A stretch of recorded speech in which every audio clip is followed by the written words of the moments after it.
검찰 수사권을 없애는 법안 처리에 여야가 합의를 이뤘다는 점 자체는 의미가 있습니다.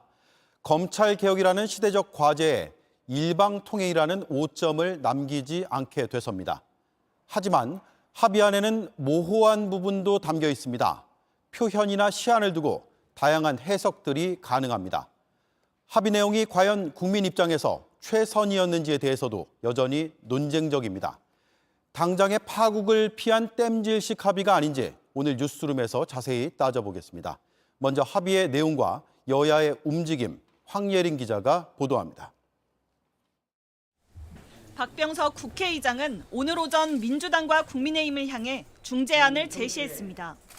이제는 이 검찰개혁의 문제를 해결하고 시급한 민생 문제로 국회가 전념해 줄 것을 다시 한번 호소합니다. 곧바로 민주당과 국민의힘은 각각 의원총회를 열었고 회의 후 중재안을 받겠다고 밝혔습니다. 민주당은 주요 주장은 반영됐기에 부족한 부분은 보완해 나가겠다고 했고 기소권과 수사권이 이번에는 반드시 분리되어야 한다고 하는 그 원칙을 강하게 우리가 주장했고 기본적으로 반영되었다라고 봅니다. 국민의힘은 아쉬운 부분도 있지만 협치의 의미로 받아들인다고 했습니다. 부정부패도 척결하고 또 억울한 피해자를 만들지 않는 범위 내에서 서로 타협을 했다. 그것이 결국 협치의 정신이 아닌가. 두 원내대표는 중재안을 바탕으로 한 합의문을 함께 발표했습니다. 검찰이 직접 수사할 수 있는 6대 범죄 가운데 공직자, 선거, 방위사업, 대형 참사 등 4개는 수사할 수 없게 했습니다.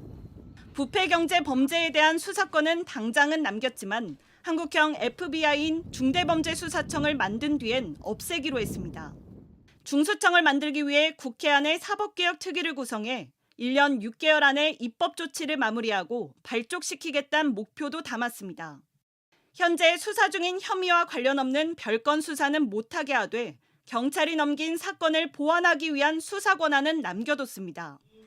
민주당 안에선 일부 반발도 있었지만 소속 의원이 탈당까지 하면서 강행 처리하려 한 것에 안팎에서 비판이 거세지자 중재안을 받아들인 모양새입니다.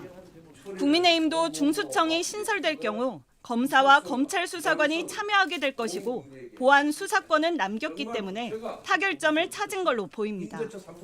양당은 이르면 오는 28일에 본회의를 열어 처리하겠다는 방침입니다. JTBC 황예린입니다. 네, 중재안에 여야가 합의를 하자 검찰총장을 비롯한 검찰 수뇌부는 총사퇴했습니다. 다른 검사들의 줄사표로 이어질 가능성도 있습니다. 서초동 검찰청으로 가보겠습니다. 김지성 기자, 김호수 총장은 한번 사표를 냈다가 반려가 됐는데 오늘 다시 사표를 낸 거군요. 네, 그렇습니다. 김호수 검찰총장은 중재안 합의 발표 소식이 전해지고 1시간 뒤인 오후 1시 30분쯤 물러나겠다고 했습니다. 모든 상황에 책임을 지겠다고 밝힌 겁니다. 중재안에 대해 구체적인 입장은 밝히지 않았습니다. 김 총장은 지난 일요일 총장직을 내려놓겠다고 밝혔지만 문재인 대통령은 이를 받아들이지 않았습니다. 다음 날인 지난 월요일 문 대통령과 면담을 한 뒤 총장직을 계속 맡으면서 국회를 설득해 왔는데 장기적으로 검찰 수사권을 완전히 없애는 방향으로 오늘 중재안이 합의되자 결국 검찰을 떠나겠다고 입장을 낸 겁니다. 네, 검찰총장 바로 아래 직급인 고검장들까지 다 사의를 밝혔는데 이런 경우가 처음이죠. 네, 처음입니다. 전국 6곳 고검장 전원과 고검장급인 대검 차장도 물러나겠다고 했습니다. 이 가운데는 이번 정부와 가까운 성향으로 알려진 이성윤 서울고검장과 김관정 수원고검장도 있습니다. 검찰총장과 고검장 전원이 한 번에 물러나겠다는 뜻을 밝힌 건 이번이 처음입니다. 이들의 사표가 모두 수리되면 사상 초유의 지휘부 공백 사태가 예상됩니다. 네. 그런데 물러나는 지휘부를 향해서 일선 검사들의 시선이 곱지만은 않은 것 같습니다. 검사들 사이에선 도망이라는 표현까지 나왔다면서요? 네, 중재안 합의를 막지 못하고 사표를 낸 지휘부를 향해 일선 검사들의 비판이 이어지고 있습니다. 중재안이 곧 검수완박 법안이라는 건데요. 지휘부가 해명도 없이 사직서만 제출하고 도망가려 한다는 강도 높은 표현까지 나왔습니다. 지휘부가 검수완박 반대를 내세웠던 국민의힘과도 제대로 소통하지 못한 것 아니냐 이런 비판도 나왔습니다. 또 고검장들이 이 검찰총장이나 법무부 장관과 했던 대책회의에서 어떠한 이야기를 했는지 공개하라는 주장까지 나왔습니다. 네, 지휘부가 사실상 공백 상태가 됐는데 또 다른 집단의 움직임으로 이어질 가능성도 있습니까? 네, 일선 검사들은 정치권의 야합이라며 강하게 비판하고 있습니다. 하지만 아직까지 뚜렷한 집단 행동 움직임은 없습니다. 한 검사는 반대 의견을 나타내는 것 말고는 더 이상 법안을 막을 방법이 없다고 말했습니다. 평검사회의와 서울중앙지검 검사들은 1시간 전쯤 이 중재안에 반대 입장을 냈습니다. 네, 김지성 기자가 전해드렸습니다. 오늘 합의안이 국민 입장에서 과연 도움이 되는지 아니면 도움까지는 아니더라도 피해가 최소화될 수 있는 것인지 좀 더 따져보겠습니다. 박사라 기자, 그동안 수사권을 다 없애면 국민에게 피해가 온다. 그래서 야당에서는 보안 수사 권한은 박탈하면 안 된다 이런 주장을 했었는데 결국 보안 수사는 검찰이 계속할 수 있게는 해놨죠. 원칙적으로는 그렇지만 제한이 있습니다. 범죄의 단일성과 동일성을 벗어나는 수사는 할 수가 없습니다. 이게 용어가 어렵긴 한데요. 조금 풀어서 말씀을 드리면 경찰이 수사하던 범죄에서 내용이 달라지면 수사를 못한다는 겁니다. 검찰이 사건을 넘겨받은 다음에 이 수사 대상자나 범죄 혐의가 더 늘어도 직접 수사가 어려울 수도 있습니다. 또 고소를 한 사람이 경찰 수사를 못 믿겠다며 이의 신청을 하거나 검찰이 시정하라고 요구한 사건도 검찰이 직접 수사를 할 수는 있는데요. 다만 이 경우도 경찰이 수사하던 범죄 혐의와 벗어나는 이른바 별건 수사는 금지입니다. 네, 이게 내용이 상당히 어려운데 단일성, 그러니까 단일하고 동일한 사건의 수사는 보안 수사를 할 수는 있다 이 얘기인데 그걸 판단하는 기준이 뭡니까? 검사들도 지금으로선 정확히 해석할 수 없다는 반응입니다. 이 단일성과 동일성은 재판에서나 나오는 개념이지 수사 과정에서는 써본 적이 없다라는 건데요. 그러니까 예를 들어 누군가가 사기 범죄를 저지를 당시에 마약을 한 사실까지 추가로 드러났을 때 어떻게 할 것이냐, 이 마약 수사를 못하게 될 수도 있는 것 아니냐 이런 혼선이 생길 수도 있습니다.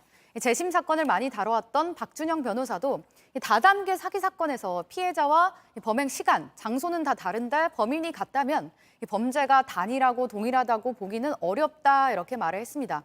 이런 경우에는 수사를 어떻게 해야 할지 의문을 제기한 겁니다. 네, 그러니까 경찰에서 수사하고 검찰에서 보안 수사를 할 때 범죄자가 한 명 있는데 또 다른 공범이 드러나거나 혹은 추가 범행이 드러나도 이거 보안 수사를 못한다 이런 얘기로도 들리는데 사례가 있습니까? 사례를 통해 좀 설명을 해주시죠. 네, 일단은 장애인권법센터에서 일하는 김예원 변호사는 사회적으로 가장 소외되는 취약 계층들이 이 법안의 가장 큰 피해자가 될 수 있다고 했습니다. 저희 JTBC가 얼마 전에 보도한 사건이죠. 한 지적 장애인 여성이 채팅으로 만난 남성들에게 감금과 성폭행을 당했다고 신고해서 경찰 수사가 이뤄졌는데요. 그런데 경찰은 성폭행 혐의는 빼고 상해 혐의만 적용해서 검찰에 넘겼습니다. 네. 왜 성폭행 혐의를 뺐는지가 담긴 불송치 결정서도 실수로 피해자 측에 전달하지도 않았습니다. 피해자 어머니가 이의 신청을 해서 사건이 검찰로 넘어가 있는데 경찰이 성폭행 부분을 검찰로 넘기지 않았기 때문에 이건 별건 수사다 해서 이 부분은 수사를 못하게 되면 어쩌나 이런 우려가 나올 수 있는 겁니다. 네. 물론 죄를 입증하기가 어려운데도 또 다른 건을 수사해서 압박을 하는 별건 수사의 문제는 꾸준히 지적이 되었습니다. 하지만 지금 중재안 대로라면 꼭 해야 하는 수사도 못하게 될 수 있는 겁니다. 네. 검찰의 별건 수사 좀 전에 얘기했듯이 그동안 폐해도 상당히 많았습니다. 먼지떨이식 수사도 했었고요. 그래서 그런 점을 제외해놓고 이 논의를 할 수는 없는데 그렇다고 해서 추가로 드러나는 명백한 범죄도 보안 수사를 못하게 된다. 이 점도 문제가 분명히 있어 보이는군요. 네, 그렇습니다. 일단 부패 범죄와 경제 범죄를 이제 직접 수사를 할 수 있도록 당장 열어두긴 했습니다. 하지만 다른 수사기관의 수사 역량이 일정 수준에 오르면 폐지한다라는 문구를 남겨놨기 때문에 이 사실상 부패와 경제 범죄도 검찰이 경찰보다 먼저 수사할 권한은 완전히 사라진다고 보는 게 맞습니다. 이 다른 기관이라는 거는 중대범죄수사청, 즉 중수청이 설치될 때까지를 말을 하는 건데요. 그러면 지금 검찰이 하고 있는 권력 수사는 언제 넘겨주는 거냐? 이 부분도 혼란스러운 상황입니다. 이 라임 사기 사건의 피해자들을 대리하는 김정철 변호사는 이 부패한 국회의원들과 권력자에게만 좋은 내용이라는 비판도 했습니다. 결국 권력 수사의 대상이 되는 자신들을 위한 법 아니냐 이런 지적도 나옵니다. 네, 6대 범죄 중에서 부패 범죄, 경제 범죄는 일단 당장은 수사를 할 수 있게는 해놨는데 이것도 한시적이라는 거죠.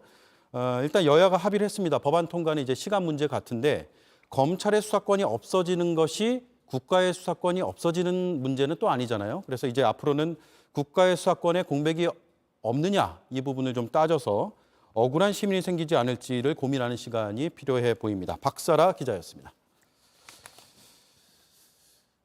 네, 오늘 합의안에서 자세히 봐야 할 부분은 또 있습니다. 정치인의 선거 관련 범죄를 검찰이 수사를 할 수 없게 한 부분입니다.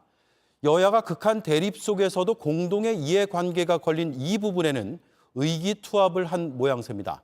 물론 경찰이 수사를 잘하면 되지만 공소시효가 6개월에 불과한 선거 범죄는 신속성이 중요합니다. 여러 부작용을 막을 추가 대책이 필요해 보입니다. 최수영 기자입니다. 여야가 합의한 중재안은 검찰이 수사하는 6대 범죄 가운데 선거 범죄 등 4가지를 제외했습니다. 검찰청법 제4조 검사의 직무, 제1항 제1호 과목 중 공직자 범죄, 선거 범죄, 방위 사업 범죄, 대형 참사를 삭제한다. 이 중재안이 통과되면 검찰은 국회의원의 불법 정치자금과 선거법 위반 등의 범죄를 수사할 수 없습니다. 이른바 검수완박법을 두고 극심한 충돌을 벌였던 양당이 선거범죄 수사권을 없애는 데엔 뜻을 함께한 겁니다. 당장 검사들은 정치인 수사를 피하려는 양당의 야합이라고 반발했습니다. 여야가 6월 지방선거를 앞두고 검찰 힘 빼기에 나섰다는 겁니다. 김우곤 대구지검장은 선거범죄는 시효 문제, 선거운동의 복잡한 법리 문제 등 어렵고 실수도 많은 범죄라며 선거를 코앞에 앞두고 수사를 못하게 하면 그 혼란은 어떻게 하려는 것이냐고 검찰 내부망에 글을 올렸습니다. 한 일선 검사도 선거 수사 폐지 법안으로 이제 정치인들이 발 뻗고 잘 수 있게 됐다고 비판했습니다. 선거 범죄의 공소시효는 6개월에 불과합니다. 짧은 시효 기간을 감안할 때 검찰을 배제하고 경찰만 수사할 경우 사건 처리가 지연될 가능성이 크다는 게 대검찰청 주장입니다. 국민의힘 측은 선거 사범 범죄는 이미 경찰이 90%가량 수사해오고 있다며 6대 범죄 가운데 가장 비중이 큰 부패, 경제 수사권을 유지한 게 중요하다고 반박했습니다. JTBC 최수연입니다.